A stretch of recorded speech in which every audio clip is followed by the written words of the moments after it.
2016 সালে ভারতের তারকা ক্রিকেটার বিরাট কোহলি আপনার সঙ্গে ডুয়েট করেছিলেন, জো ওয়াদা কিয়া তো নিভানা পারেগা। নিভানা পারেগা।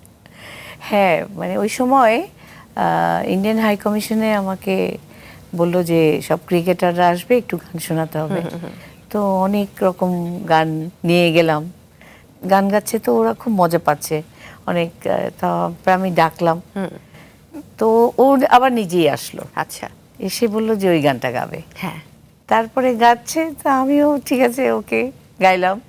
গাওয়ার পরে সে নিজেই নিজের ইনস্টাগ্রামে সেটা আপলোড করলো এবং সেটা শুট করেছিলেন যুবরাজ সিং।